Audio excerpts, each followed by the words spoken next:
New high for youth unemployment. How does the leadership resolve this and potentially avoid any associated social stability issues?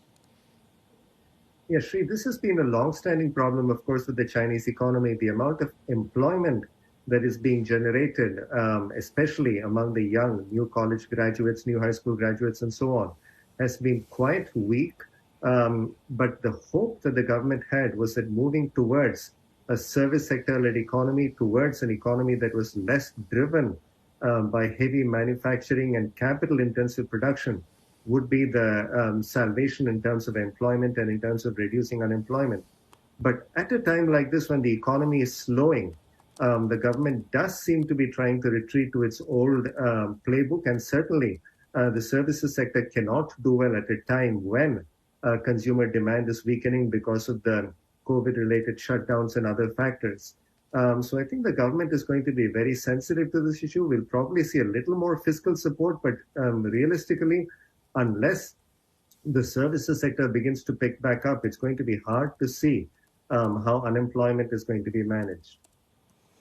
And Eswar, from a social standpoint, I mean, what does this all mean for President Xi Jinping in what is a very politically sensitive and important year for him? Of course, no doubt he is trying to project stability right now, but he has a slowing economy. He's got this zero COVID strategy, which is, prompting this sort of mounting discontent. And he's also got these issues like Shri just mentioned with youth unemployment at a record high. How do you think this is all sitting in Beijing right now?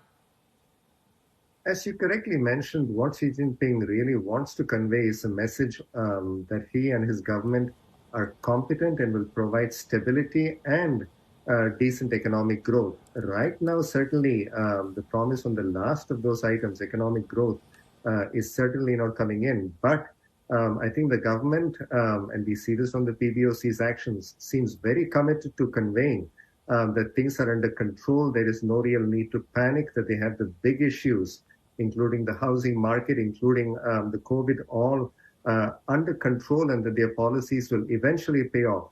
But certainly doubts are beginning to creep in. And I think the concern right now is whether heading into the latter half of this year, when Xi Jinping's, next coronation will take place, whether that message is going to resonate with the people of China, especially if the economy continues to slow down, and especially if they remain under all of these constraints. So I think we will begin to see some loosening. But again, the government seems very committed to its zero COVID policy, and certainly it's not going to beat a substantial retreat or unleash a flood of stimulus. So I think we will get these very calibrated, very modest moves suggesting that the government is there to support the economy, to support the people, but that there is no real need to worry. And I don't think the people and businesses are getting quite that message. So it's going to be a challenge in the coming months.